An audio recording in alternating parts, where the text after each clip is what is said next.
Can you tell us a little bit about yourself? Yeah, so my name's Ho, my real name, and I live in the UK. I'm 46 years old, and I grew up in what Americans would call child services. Over here, we call it the care system. Um, and within that, I was very badly abused. And then after that period, I was trafficked in children's homes and trafficked afterwards.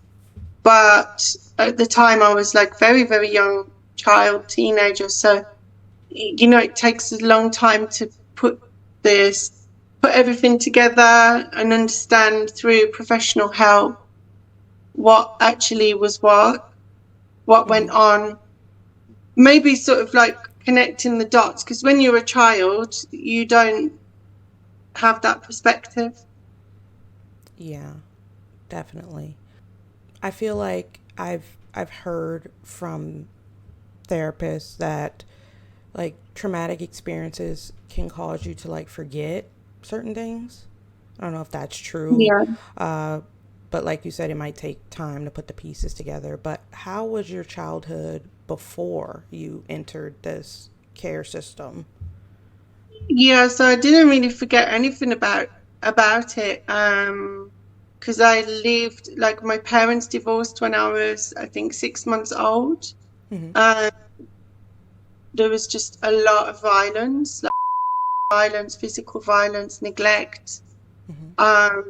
I know in America they have this idea about British people, and I know because I lived in America. That was the first place I moved to, and they have this idea that British people are kind of harsh, and this old-fashioned idea of what the UK is, but it was more like Shameless, actually. If you've ever seen that program Shameless, I know there's an American version that is very much what it was like growing up, like a lot of poverty, violence, and it was the 80s, so we didn't have technology, we didn't have central heating. Mm-hmm. uh, so like my first memory is like my dad battering my mother when I must have been like 1 years old. So it Mm-hmm. wasn't a great childhood Mm-hmm. even before I went into care. And I'll just make a point now. I was raised as a boy when I was a child. So I was born with a condition called intersex, differentiation of sexual development. Mm-hmm. So I've got a brown eye and a blue eye. I don't know if you can see that. I've like, I I've can see had it. I can see cancer. it a little bit. Yeah. Yeah, I've Mm-hmm. had cancer a few times because of it, and I have other health issues. I have to use a catheter. But my dad was in Texas when I was born, and Mm-hmm. my mum already had two girls, and my mum can't read or write, and where I grew up is pretty primitive in the 70s. So they raised me as a boy, but obviously I didn't have boys' things. What I had was called a hyperspadias type 3. So it's when you haven't, because all babies start off as a female, but Mm-hmm. then the males develop Mm-hmm. later, sort of in the middle. Okay. Um, but having said that, I always felt like a girl. I wanted to play with girls' toys, and I looked pretty. I looked very feminine, and I feel like that is why the stuff that happened to me as well. Like, in America, there's a very different feeling about LGBT. Like when I look at some of the LGBT stuff from America, I can't relate to that personally myself. Like, all the online stuff, it all feels very crazy. You know, when I was growing up, it was very dangerous to be different. And to Sure. be a boy who was feminine was very dangerous. It definitely wasn't accepted. Sure. Um, and then within the LGBT community, especially the trans community, nearly everyone I've talked to has come from some form of abuse as a child. And we're not speaking about it within the community because we're often the people labeled abusers, by people with political agendas and whatever. And I don't really want to talk about that stuff because, I live as who I am, which is a woman, and um, I don't get involved in all that. I just try to live a quiet life. Sure. Yeah. I understand that. Yeah. I definitely understand that part of things for sure. At what point did you enter foster care, and what was the experience like for you at first? Yes, I was quite old actually because my uncle and aunt used to look after me because my mum used to get drunk and she'd like disappear. And then my aunt had a brain tumor. And my dad decided he didn't want to pay child support to my mum anymore. So he convinced my mum to give uh, him custody. That's when the really bad abuse really started with him. And that escalated to one day the police being involved. And then Sure. at 3 in the morning, because it took all day, they took me to a children's home, which was a secure unit. It wasn't a normal children's home, it was like a prison, but they didn't have any beds available. And then I was just left there, I was dumped there. But I was 12. Yeah, I was 12. 12. Yeah. And because of my medical condition, I didn't have puberty. I was very small and, Yeah. small and weak and vulnerable. Yeah. I definitely understand that. Were there any warnings or red flags in the foster homes you were placed in that made you So feel unsafe? when I got there, I mean, it was like literally like a horror film because you go into this big white building in the middle of nowhere with these big metal gates and barbed wire around it. And I didn't like the social worker took me there from the police station. And I was really, really frightened. But, honestly, I was so happy to be getting away from my father. Mm-hmm. And at the thought that I never have to go back to my father, who's extremely violent and other very bad forms of abuse. Um, I think you just kind of check out. Like even at that age, I was just whatever happened, it was just going to happen. The first night I got there, they put me in like a dorm room with three other boys, Mm-hmm. and yeah, I was terrified. So it seemed more like you would say like a prison than a home. Yeah, it was run very much like that because a lot of the children in there had problems. Mm-hmm. You get a lot of girls that have become pregnant from like a family member. Mm-hmm. Um, so the story will unfold. Sure. Um, but a lot of the boys were criminals. And what it sort of turned out was that one of the members of staff, and I believe he's the person who sold me originally, he would send the boys out to commit burglaries. And what you have to understand is when see, this word trafficked is kind of new. It's not new to me, but I didn't use words like that. I always used to say I was as a child. Because obviously I'm 46 and language changes. Sure.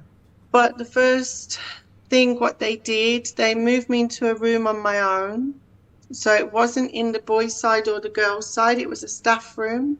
So there was no alarm there because the boys' side and the girls' side of the house, they had alarms if you crossed the balcony. Okay. So Sure. the boys and girls wouldn't mix at night.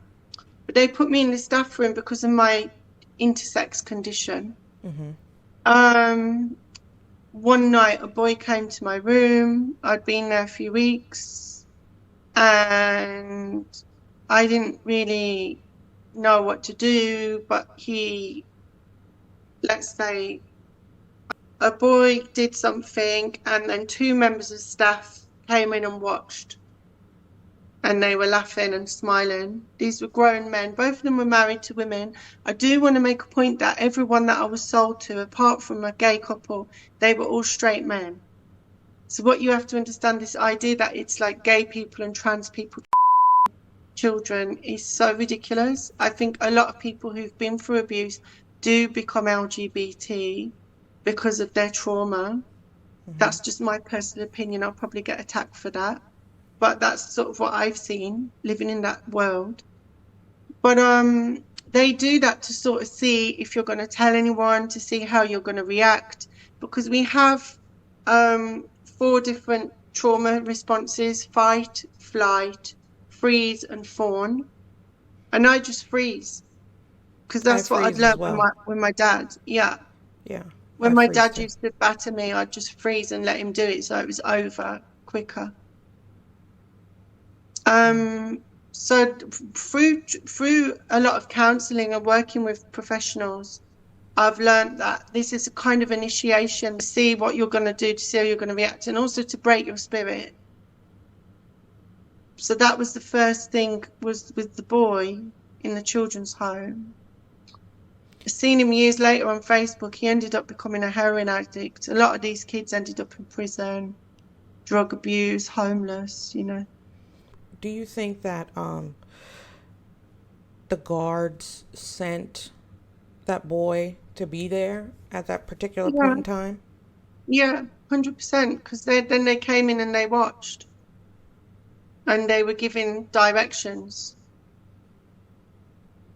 And then I'm sure they said something like, if you tell anyone, everyone will know that you're gay and you'll get in trouble because you kissed that boy and all of this.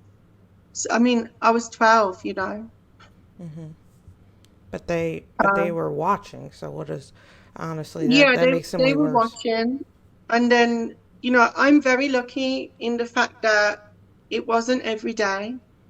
In the time I was in that children's home, like 18 months, it happened a handful of times, but I was taken to different places. Different extremes of things happened. This was 1993. And yeah, I didn't, no one ever said, oh, I'm selling you, or it wasn't like that. It was like, oh, someone's waiting in the car park, and you need to go to that car in the car park. Yeah, But yeah. why is someone in the car park of a children's home? And then they would drive to the hospital car park, which was empty at that time of night. I don't even know if that hospital was open then. I think it had been closed down. Then there was being taken to people's houses. I had a gun pulled on me. And I said to the person, well, you know, just do that because I don't care. And he lost his excitement because of that, because he was obviously getting off on it. Yeah. Yeah, that's absolutely horrible. It's like for a child to go through, for anyone to go through Yeah. at that.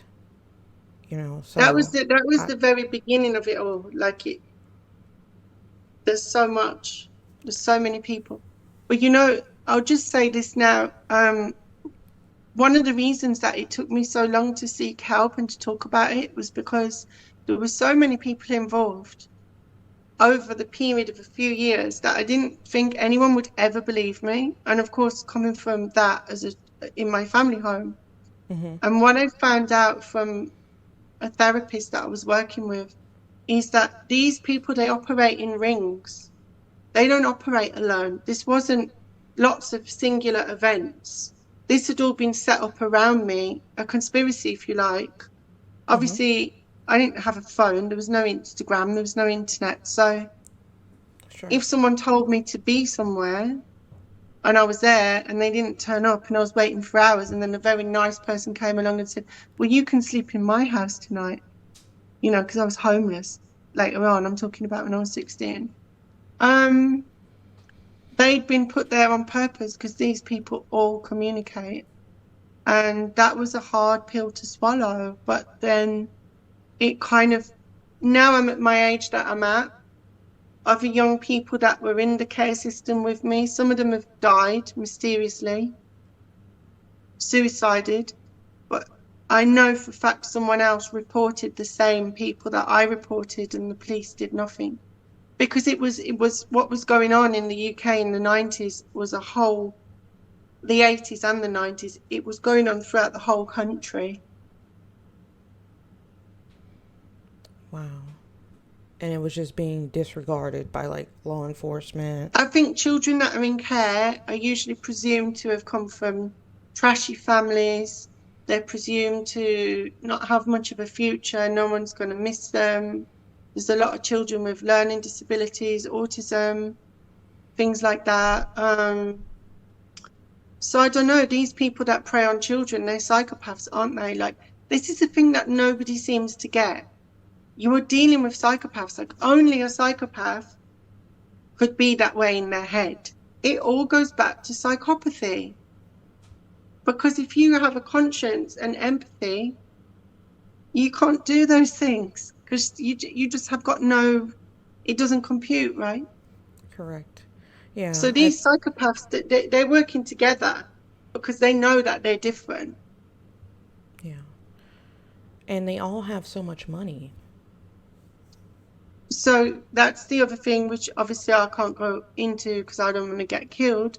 But the people that I was sold to, they were not poor people, you Sure. know. And also, let's make a point, they were not gay men, even though they were into young boys. And even though later on they were in gay clubs, the only way to get access to young boys back then, if you went to a gay club back then, there was no ID. I was going to clubs when I was 16.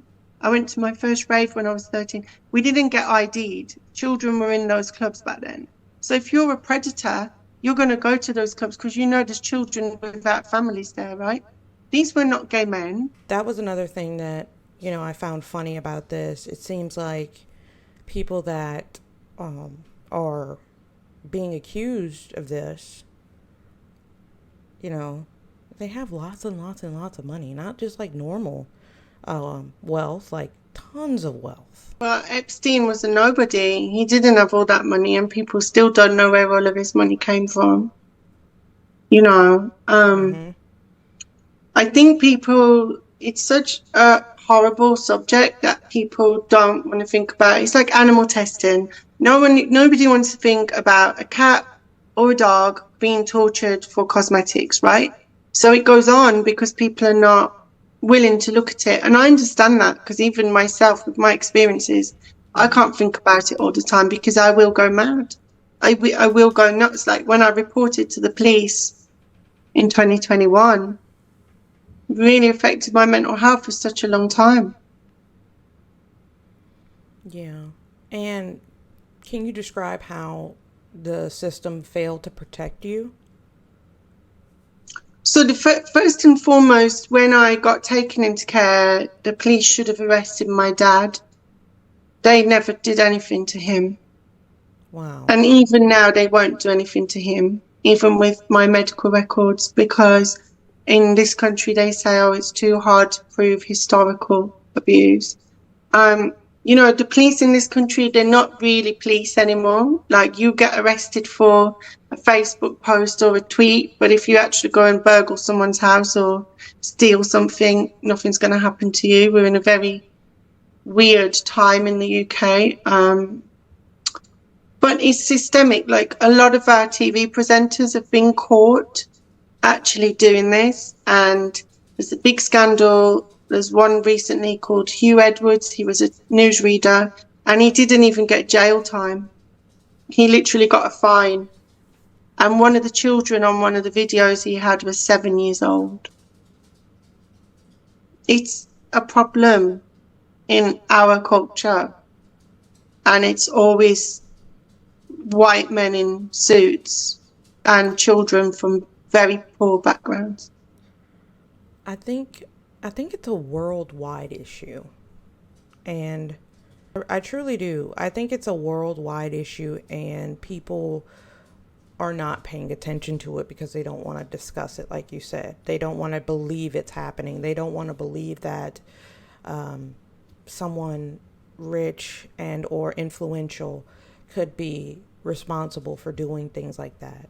So it's better to just block off that part of your mind and to discuss what's truly going on than to discuss what's happening, because children go missing, adults go missing, women go missing, and no one's ever questioning it. People don't just go missing, like they end up somewhere. Sure, yeah. Because someone did something. That's what I mean. Like, even though the things that happened to me were very extreme, it wasn't every day. But there were children that were in my children's home that would go missing in the night, and you'd come to breakfast and they wouldn't be there, and the social workers would say, oh, they've been moved out of borough. And it's only now as an adult I'm thinking, why would they move a child at 3 a.m. when everyone's asleep? Like, that's not true. Sure. When you're a kid, you just believe adults, right? You don't question them. Yeah. Yeah, you believe what adults say, and you feel like the people that are there to protect you aren't capable, until you know that they're capable. And you did say that you reported the abuse. What was the response when you reported it? I reported it in 2021. Hmm. After about 4 years of therapy, it hasn't, like, they don't, in this country, like, they don't, there's hardly any police for a start. There's not enough police to deal with historic crimes, and they don't really seem to be doing anything. It's not just my case, like, so it was a very difficult time because, you know, what I told them involved people up and down the country. Mm-hmm. And as I said, I know other people that have been victims of this at my age. I knew them when they were children and I was a child from being in these situations with them. And nothing. I knew about the gay scene because the chef in the children's home, she used to play underground dance music, rave music, and she used to play that music in the kitchen, and I would dance to it, and she did me a tape, and she would tell me about these gay clubs in Birmingham, which was the local city to me. Obviously she knew I was, like, very feminine. She probably knew that I was gay. I mean, I wasn't really gay, do you know what I mean? I was a young person, but Mm-hmm. that was where I headed to. Mm-hmm. That was, like, literally the first weekend of children's home. I headed to a gay club because I thought, I'll meet people where they're not going to hurt me. I'll be safe. I didn't have anyone. I didn't have any family. I didn't have any friends. Um, and then that was a whole other roller coaster. That's when the really bad stuff started. Yeah. Because I was like 16. I was a skinny little pretty boy with long blonde hair. Yeah. And this is at 16? Yeah, I was 16. I signed myself out on my 16th birthday. And amazing club, and they let me in. It was an all-night rave. I took ecstasy, and I knew that I wanted to go there again, and they probably wouldn't let me in, so I asked them for a job, and they gave me a job hanging up the coats. So back then, like, the money that we had to live on was nothing. Like, I think I used to live on £30 a week. It was £10 just to get into the club, so I knew I would never afford it. So I had the job with the coats. And then the security guards and the owner of the club, they were all Mm-hmm. pedos. So they give me that job so they would have access to me, my friends, like other young people that were at the club. Wow. So that was the start of it. And then after about 3 weeks, I met R. And R was like someone you'd see on a prison documentary, like 6'4". He was an armed robber, big scar down there, Big broken nose, guy. big. He Yeah. was looking at me. I thought, this guy's going to kill me because I was just used to men beating me up and hurting me. Do you know what I mean? Yeah. And he was buying me drinks. I was working behind the cloakroom. And then he was like, do you want a pill? He gave me an ecstasy pill. Back then, when you would have an ecstasy pill, you would fall in love. Like, with a complete stranger, you would be best friends. Like, high on ecstasy back then, it was like, it's an empathogen. And then he said, oh, at the end of the club, I'm going to wait for you. Mm.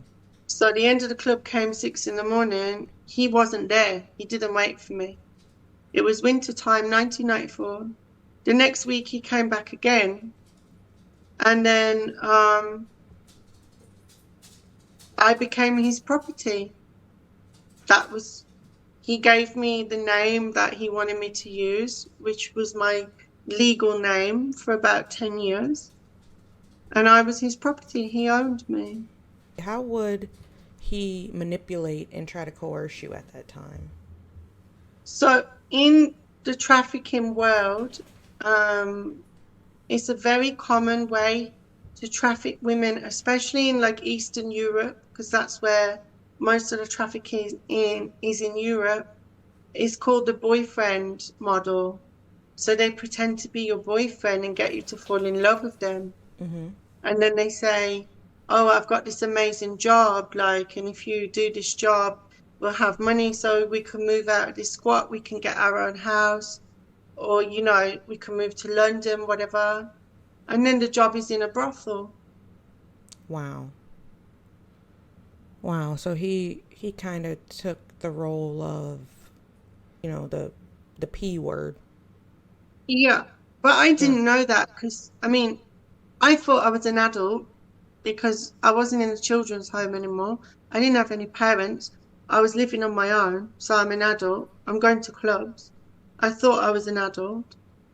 Um, you don't understand. I mean, he would do like armed robberies. He was dangerous. He was violent. But I felt like, oh, he's protecting me, he's going to protect me. So I'll do what he wants me to do. And what he would do, we didn't have cell phones, but I had like a landline. Um, oh, come and meet me in Birmingham. And this is like freezing cold English weather. And then he wouldn't turn up. And obviously I couldn't contact him. So I'd just be standing in the cold for hours. And then somebody would come along. Oh, do you need a place to stay? Mm. Because they all work together. I didn't understand and know this. Looking back, were there people or organizations that tried to help you, or signs that someone could have noticed? Oh, there was signs like, so there was one of the things that these people do, they film everything because then they can sell the films. So there's still probably films and photographs of me as a child somewhere. Um, I don't know. I don't want to be like really disgusting and graphic, but like the one time, like they could give you drugs that might make you have a need to go to the toilet, Mm. for example, and then put you in a room with five men, and then they film that because it's as with these people, it's as evil and depraved that they can get. Like I know for a fact that I would have been killed by this particular people. That person with that I was thought was my boyfriend set me up with.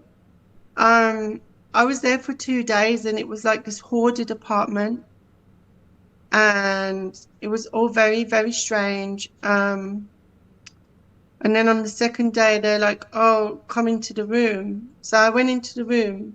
The room was completely empty. The rest of the house was hoarded. The room I was in was hoarded. There was a camera on a tripod. Now we're going back before there was phones. Mm-hmm. And literally this guy like a crackhead, Mm-hmm. looking at me like he wanted to eat me alive. I just ran and jumped out the window. I jumped out of the bathroom window because there was a grass bank. So Mm-hmm. even though it was on the first floor, there was quite a steep grass bank. Mm-hmm. Um, and then I was homeless. Where am I going to go? What am I going to do? When I was still in the children's home, me and a girl who was biracial were chosen. She was the only biracial girl, mixed race, we say in England, mixed race girl in the home. Because at that Mm-hmm. time where I lived, it was mainly white area. Mm-hmm. Um, we were chosen, and we were told that we were going to go on this holiday, and we were picked up at night in a minibus, and there was a handler. Do you know what a handler is? I've heard of it, but is it someone who works for someone else? that kind of Right, recruits for someone else, or right. And they're usually women. You know, like Ghislaine Maxwell was a handler for sure, Epstein. sure, So I thought this person was my friend because I'm like 12 or 13 years old and she was a hippie. So me and this girl, there was her, the handler woman, who I was told later died in a motorbike accident. I was told that a few weeks later. So that was a massive trauma. And there were these really scary looking men. And there were two other women who said they were related to a person who's very famous in the UK on TV. And he was very famous in that time. And they said they were his nieces. And they gave us LSD. So we were tripping on LSD. And when we got to this holiday thing, it was a big, huge, giant mansion in the middle of the countryside. Like what you'd see on a movie, you know, with the driveway up and the bushes yeah, like a mega a mansion. certain way. And I can't remember what happened to me, but I can tell you what I do remember.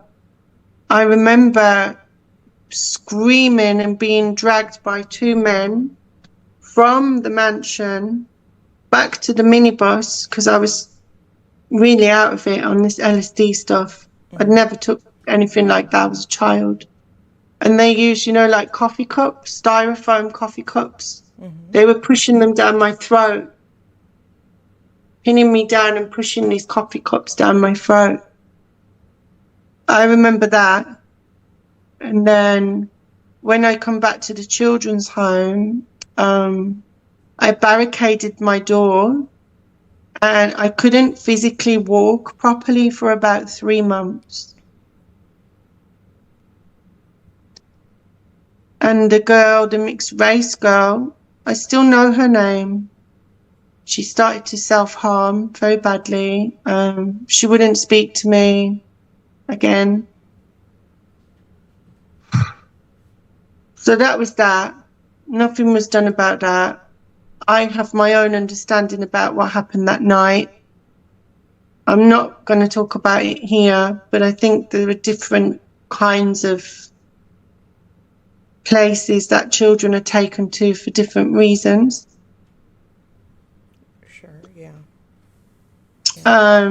And this was also in that time period when there was a lot of that being spoken about in the media, and now it's sort of denied. It's sort of called a conspiracy. But so the reason I'm telling you that is, I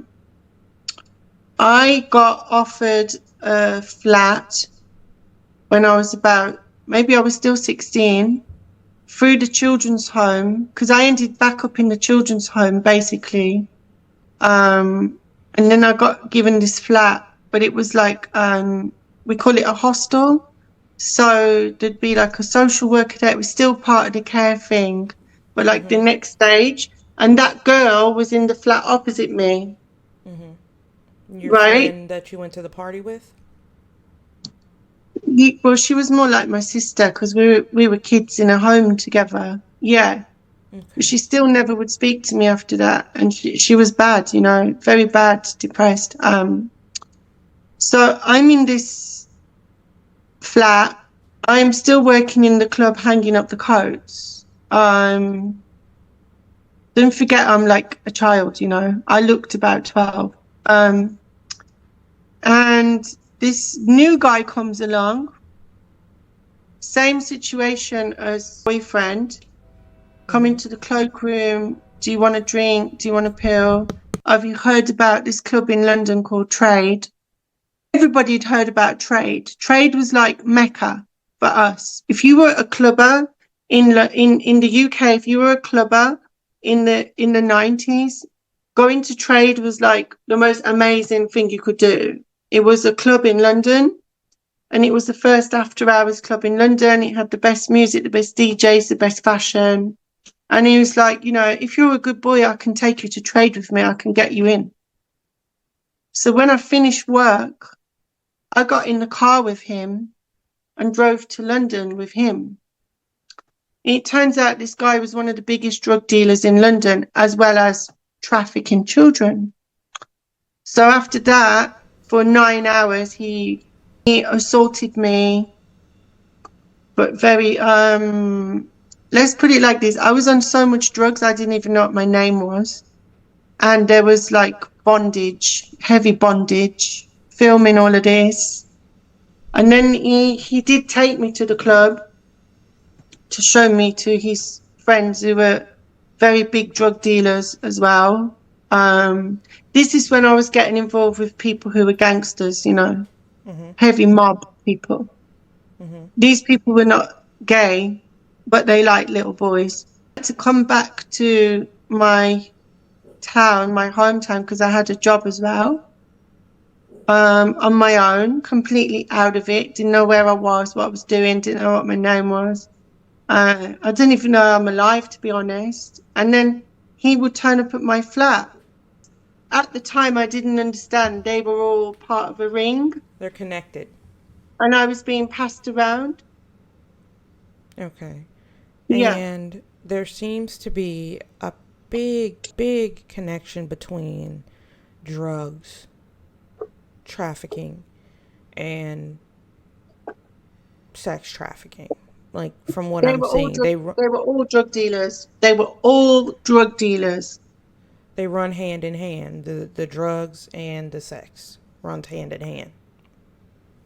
Yeah, but you know, And that's pretty telling, because they use the drugs to, I feel like, coerce children, young women, whatever, to yeah. be in the trafficking ring. So they go hand in hand. They make money off of the drugs, and then they use those drugs to coerce and trade and barter, and then they make money off of the other part of it too. Well, they drug you up to the point like I didn't know my own name. I was a basket case. Anything Yeah. they could have done what they wanted, and they did. But you know, I only got away from this person when I was 35. How were you able to eventually escape that situation? Um, so he became a heroin addict and a crack addict. I went to university. I like sorted my life out. I had a flat, I had a job, and I married him because I'd been groomed. I mean, he gave me my name, the name I used to have.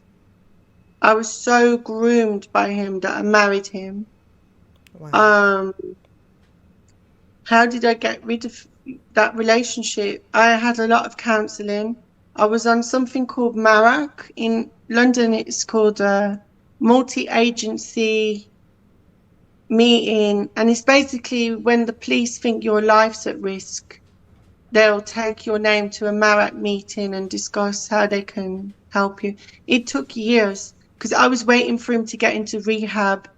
So I had this idea that if he got into rehab and he was clean, he would realize, you know, everything he would done was wrong, and he would be the husband that I wanted him to be.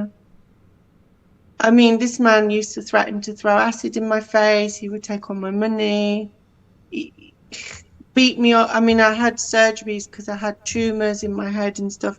I had surgeries, and he'd like beat me up the next day.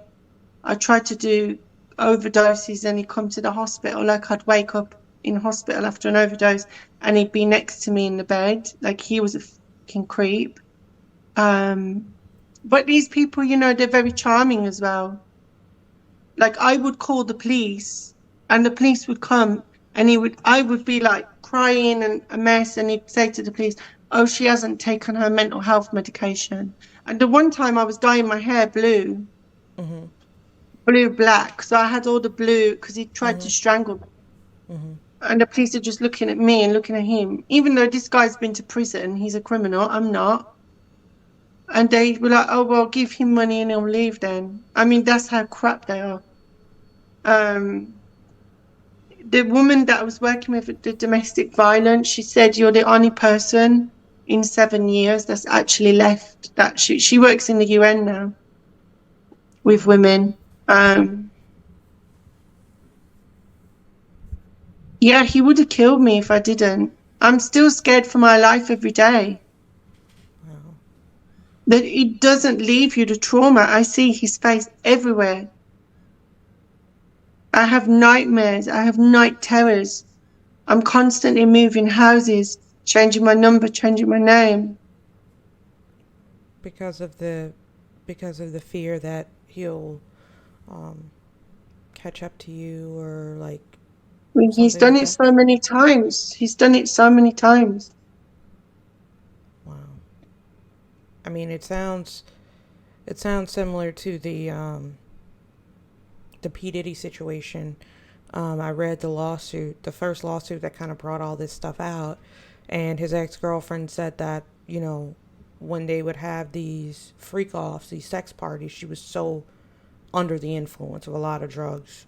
So like I can like draw a parallel there, like how you say that you were unconscious, you didn't know your own name. She kind of says a lot of that same stuff, like she was always pumped full of drugs and things like that.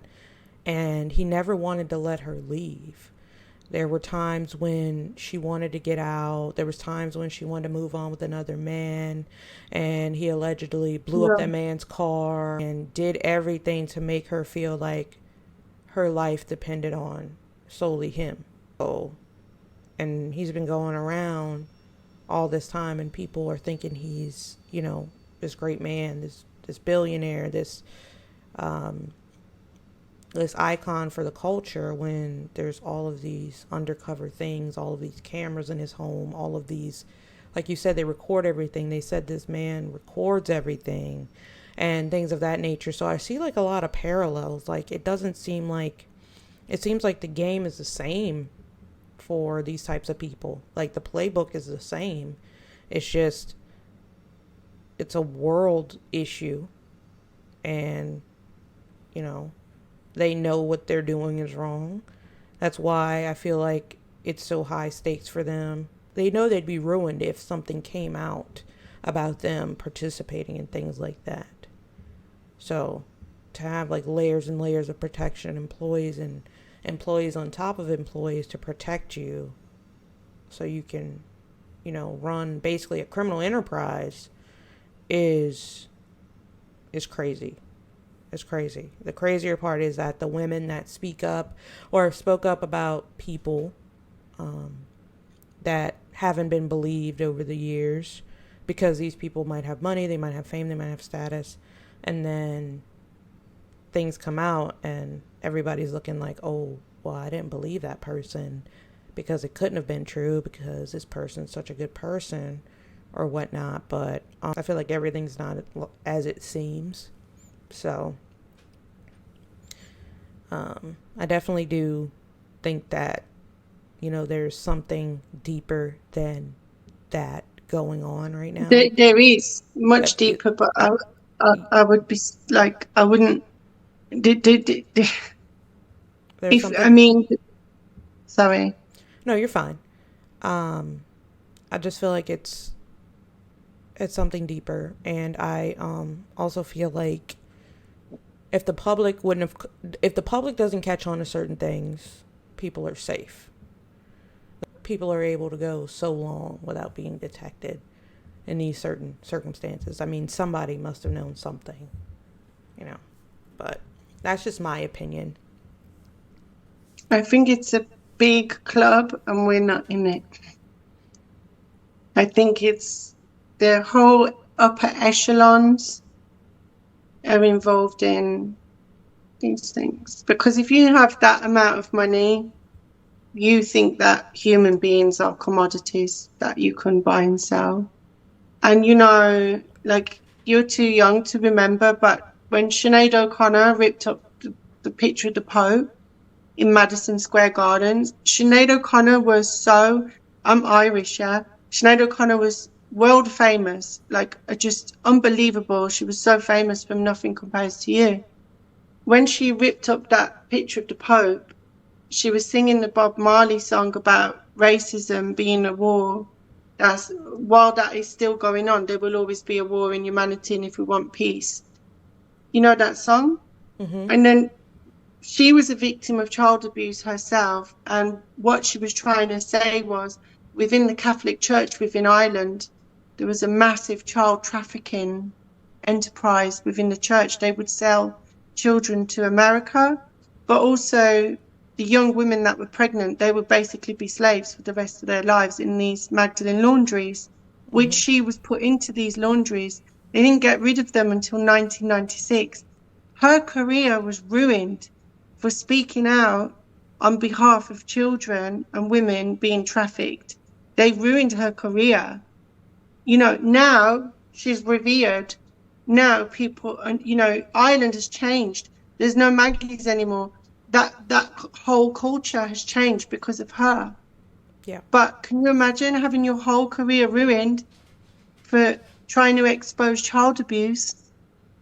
That's what we're dealing with. People would rather take the side of famous people than people who were harmed as children. And to me, that's fucking crazy. Yeah. It hurts more to accept the fact that this could be going on a global scale and the public is kind of blind to it. That hurts more than feeling like someone might be lying about it. It's easier for someone to say, "Oh, they're just making this up." It's harder for people to actually break past that wall and say, "What the hell is going on?" It's hard for people to accept that. People are in denial of those types of things actually happening or actually occurring. So they rather just stick with, "Oh, I don't believe that." Because it's easier on their soul and on their mind to not believe it Yeah. than it is to, hold people accountable and actually live with the fact that they've idolized some of these people, possibly. You know, We all have. yeah, We all have, because they're in all positions of power and celebrity in the world. And any of your people that view your show, if they're in any doubt, on YouTube, there's a very good documentary called The Eyes of the Devil by Patrick Vega.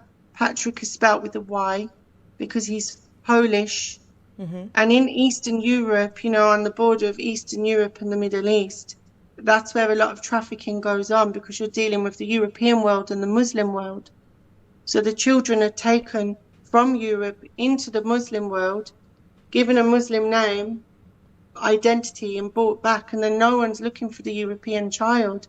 And he interviews a child trafficker. And there's a baby, he rescues a baby in the documentary, actually, Wow. called Marcelina. And the child trafficker talks about how he grooms the mother of the baby to say, "We can adopt this baby and give you £10,000. Do you know how much £10,000 is to a woman in Romania or Czech Republic? Like, Eastern Europe is very, very poor, so they're selling their kids. Yeah. And these people that run these organizations, they have their own planes, they have their own airports, they have their own brothels for children. Like, it's a global thing. Yeah. And it's getting bigger every day. It's the fastest growing enterprise on earth, selling people. Yeah. Yeah. Definitely. Definitely believe it's a real phenomenon. And, I feel like people just don't want to acknowledge it. Not because I feel like they're being crass or they're being, ignorant, but they just can't wrap their heads around the fact. They can't You can't. live with it. They You can't, can't. they can't visualize a world where that's happening. They look at their... Even me, that I went through all of that stuff with so many people. When I started therapy, I was like, yeah, but was this abuse? Like, I know I was a child, and I know that was, and I know I was drugged, but is this abuse? Like, even me, I was in denial. And I can't, I went so far trying to raise awareness on Instagram. I had 15,000 followers. I had to delete my Instagram because it was affecting. You know, there's a handbag that you can buy made out of a child's spine, and the same designer is selling garments of clothes made from albino human skin. In Africa, they are hunting albino children and taking their limbs, and they Mm. sell their limbs for £70,000. Ain't nobody in Tanzania got £70,000. So who is buying the limbs? And the bodies of African children keep washing up in the River Thames with no arms and legs in boxes. And then the police say, oh, there's nothing we can do. How much more in denial do you need to be? They are selling garments made out of children's skin and bones. Yeah. And these garments cost £1 million. We ain't got that kind of money. No. And we ain't got the brain that we would ever even consider. You know, it's a different mindset you are dealing with, Yeah. with psychopathy plus money Yeah. and power. Yeah. It's a monster. Yeah, definitely. Have you ever seen the Squid Games? Hmm. I feel like it can parallel to the Squid Games a little bit, you know. Because the Squid Games was this game for this rich and powerful elite um, upper echelon group of people, their enjoyment. They just watched it for their enjoyment. They were giving these people all the millions of dollars for their enjoyment, right? And these people were literally dying in all these brutal ways and this and that. So, you know, you can kind of relate it to that. Like you said earlier, that they view people as commodities. So I can actually see that. Like when you pick up a joystick and go play a video game, no, they want to play with actual humans. Like, you know, this stage, and they want to buy each human and put it together in their own, whatever they consider to be their stage in their mind. So It's sport. It's yeah, sport. yeah, and It's sport. I feel like it's definitely a control thing. It's definitely a power thing, because like if you have all of the money or you have all of the fame, I've heard like that they soon grow tired of normal things, or you can buy every bag you want, you can buy every outfit you want, shoes, whatever.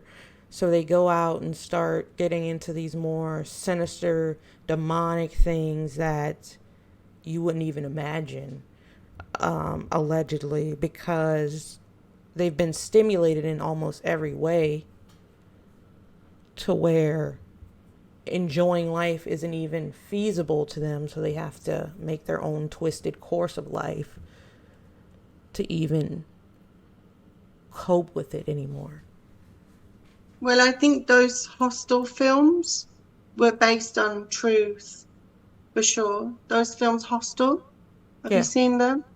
Yeah, so I couldn't watch that because I actually work in a homeless charity now, Okay. and there were so many missing people. And, you know, like one night I had to stay in the office late, and I have access to the missing persons database, and you're just looking, and it's all young girls from Asia and young boys from the Middle East.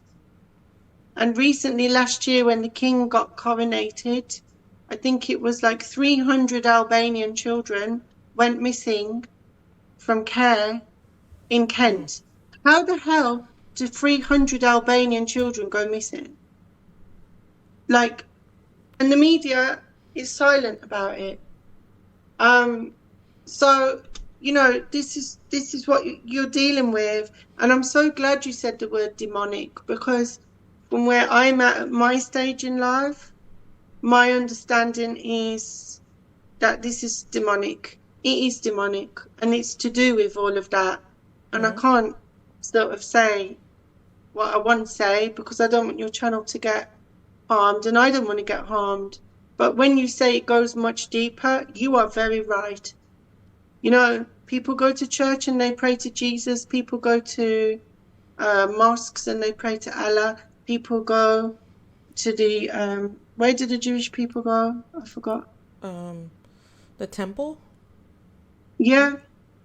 The temple? Um, and there are people that have their religion, which is none of those religions. They have older religions. On the other side of that. Yeah, on the other Yeah. side of that. Yeah. Yeah. And that's how Yeah. they get their money.